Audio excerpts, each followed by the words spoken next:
Paz do Senhor, gente. Bom dia. A gente tá com voz boa? Não. Mas a gente não pode parar, né? Espero que o áudio não fique tão ruim. Ontem eu fiz a live do capítulo 5 e no final meu celular descarregou. Nós estávamos lendo a segunda parte do capítulo 5, que falava da ganância de Geazi. Então eu vou voltar no versículo 20, vou terminar o capítulo 5, vou ler o 6 e vou ler o 7, que eu fui fazer as contas. Falta, acho que é 289 dias para acabar o ano.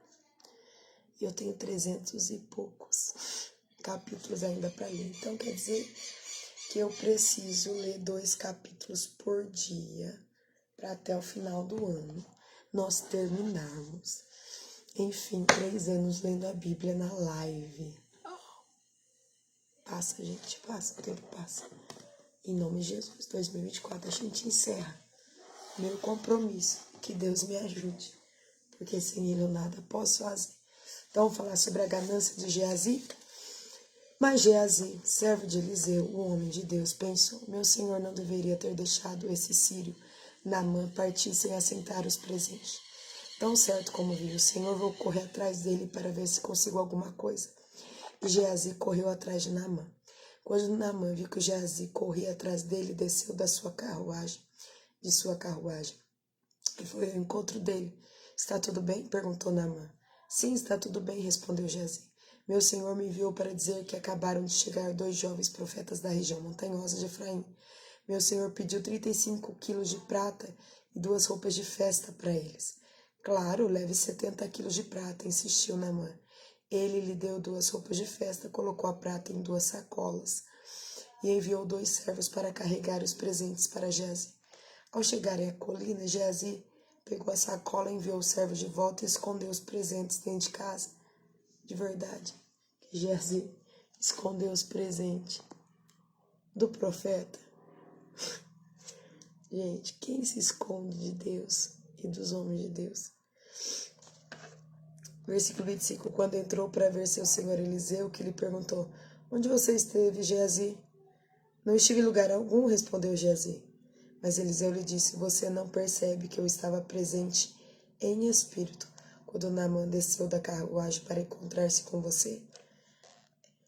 Esta definitivamente não era a ocasião de receber dinheiro e roupas, oliveiras e videiras, ovelhas, gados e servos. Por isso você e seus descendentes sofrerão da lepra de Naamã para sempre. Quando Geazi saiu dali, seu corpo estava coberto de lepra, sua pele estava branca como a neve. O que a ganância leva, né? Geazi era o servo de Eliseu, assim como Eliseu foi servo de Elias. Ele poderia ter tido um ministério maravilhoso. E como, presta atenção, Deus estava lidando com o orgulho de Naamã.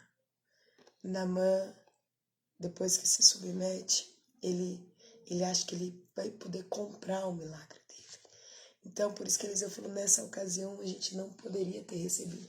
Em outros momentos, na Bíblia, você vai encontrar o servo de Deus recebendo presentes. Mas tem coisa que a gente precisa enxergar além dos nossos olhos. O que Deus está fazendo interiormente. Então, quando Geazi recebe benefícios, pagamento, prata, roupas de festa, ele entra numa questão que era coisa de Deus e Naamã.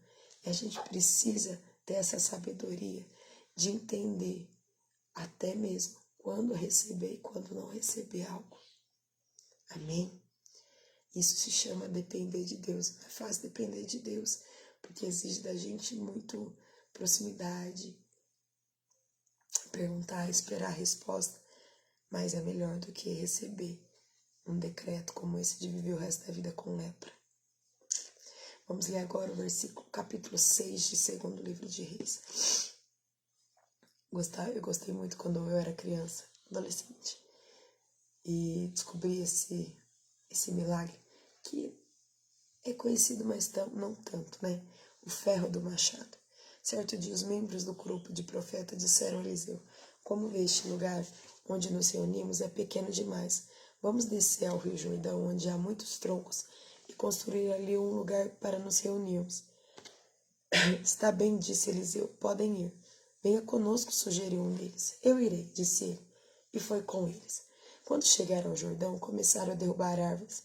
Enquanto um deles cortava um tronco, a parte de ferro do machado caiu no rio. Ai, meu senhor, gritou. O machado era emprestado. Onde caiu? Perguntou o homem de Deus. Quando mostraram o lugar para Eliseu, ele cortou um galho e jogou na água e fez o ferro do machado flutuar. Pegue-o, disse Eliseu. E o homem estendeu a mão e pegou. Gente, machado, algo de ferro flutuar. O poder de Deus é demais, né? Agora nós vamos ler. Eliseu frustra o exército da Síria. Quando o rei da Síria estava em guerra contra Israel, consultava seus oficiais e dizia: posicionaremos nossas tropas em tal lugar. De imediato o homem de Deus advertiu o rei de Israel: não te aproxime de tal lugar, pois os sírios planejam posicionar suas tropas ali. E o rei de Israel mandava um aviso para o lugar indicado pelo homem de Deus. Várias vezes ele advertiu o rei de que ficasse alerta naqueles lugares. Furioso com essa situação, o rei sírio reuniu seus oficiais e perguntou: qual de vocês anda informando o rei de Israel sobre meus planos? Ó meu senhor, o rei não somos nós. Respondeu um dos oficiais. Eliseu, profeta de Israel, revela ao rei de Israel até as palavras que o Senhor disse em seus aposentos. O rei ordenou: vão e descubra onde ele está, para que eu mande capturá-lo. Então lhe informaram: Eliseu está em Dotã. Assim, certa noite, o rei da Síria mandou um grande exército com muitos carros de guerra e cavalos para cercar a cidade. Na manhã seguinte, o servo do homem de Deus se levantou bem cedo. Ao sair, viu que havia soldados, cavalos e carros de guerra por toda parte. Ai, meu senhor, o que faremos agora? Exclamou o servo. Não tenha medo, disse Eliseu, pois do nosso lado há muito mais do que do lado deles. Então Eliseu orou: ó Senhor, abre os olhos dele para que veja. O Senhor abriu os olhos do servo e ele viu as colinas ao redor de Eliseu, cheias de cavalos e carruagens de fogo. Deus é tremendo, né? Quando os sírios avançaram na direção de Eliseu, ele orou: ó Senhor, faze que fiquem cegos. E o Senhor fez que ficassem cegos, conforme Eliseu havia pedido. Então Eliseu saiu e lhes disse: vocês tomaram o caminho errado. Esta não é a cidade certa. Siga-me e eu os levarei até o homem que procura. Então ele os guiou à cidade de Samaria.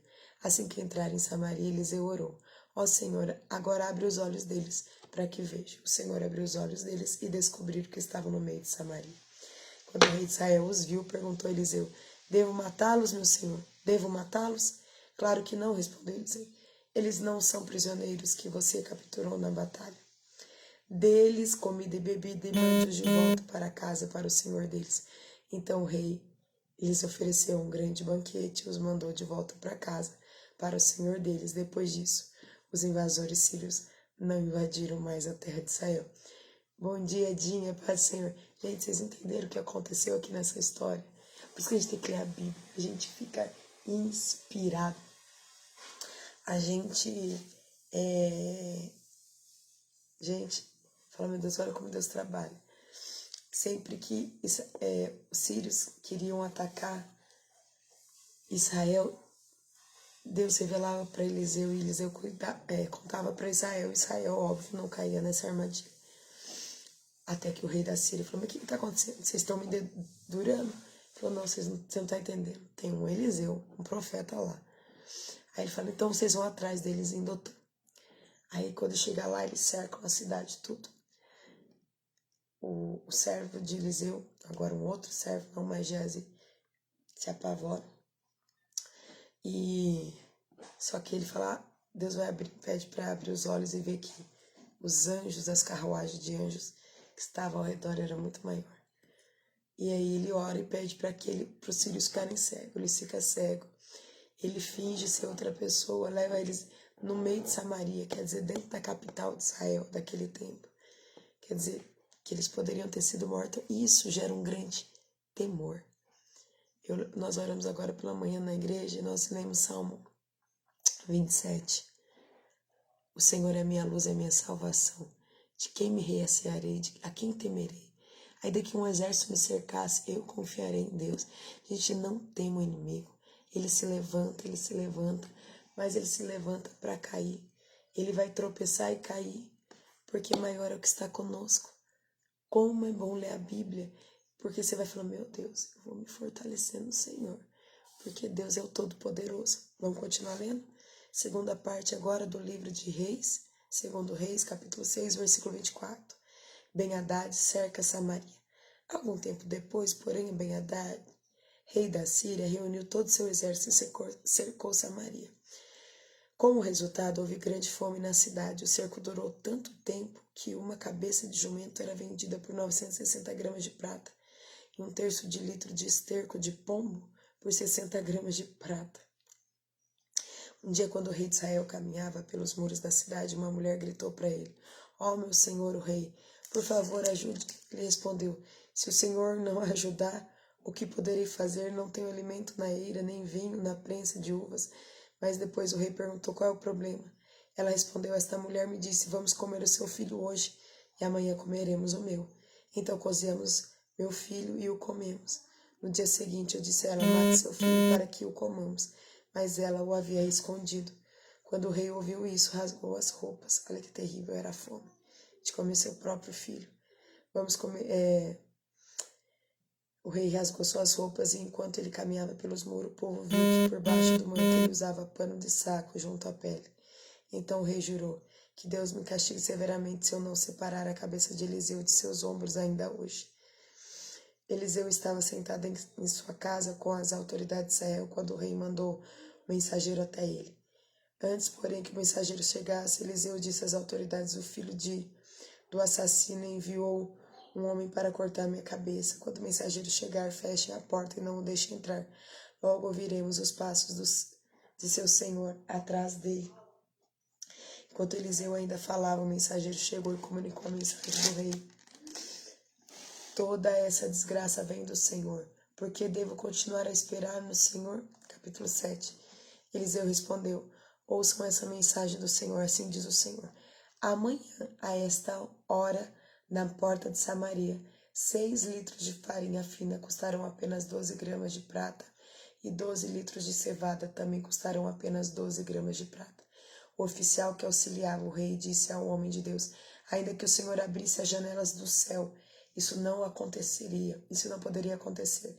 Eliseu, porém, respondeu: "Você verá com os próprios olhos, mas não comerá coisa alguma."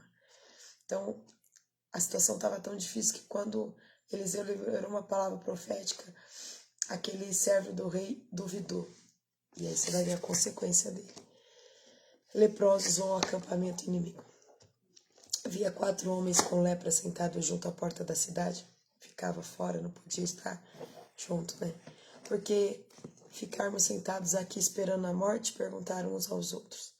"Morreremos de fome se ficarmos aqui, mas também morreremos de fome se entrarmos na cidade, pois não há alimento lá. Vamos sair e nos render ao exército sírio, e se eles nos deixarem viver, melhor. Mas se nos matarem, de qualquer maneira teríamos morrido." Ao anoitecer, partiram para o acampamento do sírio. Quando chegaram às extremidades do acampamento, viram que não havia ninguém ali, pois o Senhor havia feito o exército sírio ouvir o ruído de carros de guerra e o galope de cavalos e os sons de um grande exército que se aproximava. Disseram uns aos outros: "O rei de Israel contratou mercenários hititas e egípcios para nos atacarem." Por isso fugiram ao anoitecer, abandonaram tendas, cavalos, jumentos e tudo mais e correram para salvar a vida. Quando os leprosos chegaram às extremidades do acampamento, foram de uma tenda a outra, comendo e bebendo. Pegaram a prata, o ouro e as roupas que encontraram e esconderam tudo. Por fim disseram uns aos outros: "Isto não está certo. Este é um dia de boas notícias e não contamos a ninguém. Se esperarmos até o amanhecer, seremos castigados. Venham, vamos voltar e dar notícias no palácio." Então voltaram à cidade e relataram aos guardas do portão o que havia acontecido. Fomos ao acampamento sírio e não havia ninguém, disseram eles. Os cavalos e jumentos estavam amarrados e as tendas todas armadas, mas não havia ninguém por ali. Os guardas gritaram, anunciando a notícia no palácio. Israel saqueia o acampamento. O rei se levantou no meio da noite e disse a seus oficiais: vou explicar o que aconteceu. Os sírios sabem que estamos morrendo de fome. Por isso deixaram o acampamento e se esconderam nos campos. Então a nossa espera para nos capturar com vida e conquistar a cidade quando saímos. Um de seus oficiais disse: seria melhor que enviássemos espiões para ver. Eles podem usar 5 dos cavalos que sobraram. Se acontecer alguma coisa com eles, não será pior que se ficarem aqui e morrerem com o restante de nós. Assim prepararam 2 carros de guerra com cavalos, e o rei enviou espiões para ver o que havia acontecido ao acampamento sírio. Foram até o rio Jordão, seguindo o rastro de roupas e equipamentos que os sírios tinham abandonado em sua fuga desesperada. Os espiões voltaram e contaram tudo ao rei. Então o povo correu e saqueou o acampamento sírio. E de fato, naquele dia, 6 litros de farinha fina foram vendidas por apenas 12 gramas de prata. E 12 litros de cevada também foram vendidos por apenas 12 gramas de prata, como o Senhor tinha dito. O rei colocou o oficial que o auxiliava para controlar o movimento à porta da cidade, mas ele foi derrubado, pisoteado e morto quando a multidão correu para fora. Tudo aconteceu, portanto, conforme o homem de Deus tinha dito com o rei. Quando o rei foi à sua casa, o homem de Deus tinha dito ao rei: amanhã, a esta hora, na porta de Samaria, 6 litros de farinha fina custarão apenas 12 gramas de prata, e 12 litros de cevada também custarão apenas 12 gramas de prata. O oficial do rei havia respondido: ainda que o Senhor abrisse as janelas do céu, isso não poderia acontecer. E o homem de Deus tinha dito: você verá com os próprios olhos, mas não comerá coisa alguma. E assim aconteceu, pois ele foi pisoteado pelo povo à porta da cidade e morreu. Pai Giana, gente, quantas experiências nós vemos na palavra de Deus: machado flutuando, livramento do Senhor, coisas que estão no oculto, Deus desmascarando. Depois, quando o inimigo de novo quer contra-atacar, 4 leprosos vão em direção e o povo sírio escuta como se fosse muitas carruagens, cavalos, e se apavora e foge.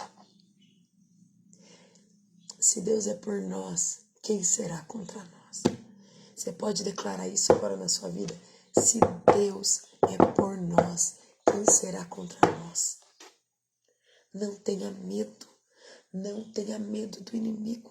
O Senhor dos exércitos, como nós lemos no capítulo 6, 7, mostre, Senhor, nos mostre, abra os nossos olhos para ver que maior é o exército que está conosco. Não temas. O diabo pode estar te afrontando, querendo te intimidar. Não temas. O seu Deus é maior, mais poderoso. Aquele servo duvidou, falou: nem que chova. Irmão, se Deus quiser, Deus vai fazer chover do céu provisão, livramento. Creia. Por isso nós temos que ler a Bíblia, porque quando a gente lê a Bíblia e conhece esse Deus, a gente guarda no nosso coração e os nossos olhos se abrem. E as mentiras de Satanás, que está dizendo que vai te destruir, que nada vai dar certo, cai por terra. Ouça a voz de Deus, ouça essa palavra, leia a Bíblia. Vamos orar? Abba, Pai, nós te agradecemos por essa palavra. Se o Senhor é por nós, quem é que pode ser contra nós? A quem nós temeremos? De quem nos recearemos? Porque Tu és o Todo-Poderoso. Me guarda. Guarda a minha casa, guarda meu casamento, guarda os meus filhos, guarda a minha família. Em Ti eu sou protegida, porque Tu és o Deus Todo-Poderoso. O Senhor fez no passado, faz ainda hoje, porque o Senhor é o mesmo ontem, hoje, vai ser para sempre. Eu te dou glória, eu já te agradeço pelas vitórias que o Senhor vai me dar essa semana, porque o Senhor é poderoso e como é bom caminhar contigo. Todas as coisas contribuem para o bem daqueles que te amam e que andam segundo o seu propósito e que andam segundo a sua vontade. Por isso eu tenho prazer em te obedecer, prazer em fazer o que o Senhor dá vontade, porque tudo contribui para o meu bem. Eu te louvo, eu te adoro e eu te agradeço, pois Teu é o reino, o poder e a glória para sempre. Amém? Em nome de Jesus, toma essa palavra, pega a tua Bíblia, livro de segundo livro de Reis, leia o capítulo 5, leia o 6, leia o 7, porque a fé vem pelo ouvir, e o ouvir da palavra de Deus, e vai gerando fé no seu coração. Seja um homem de fé, seja uma mulher de fé, em nome de Jesus. Deus te abençoe e até amanhã.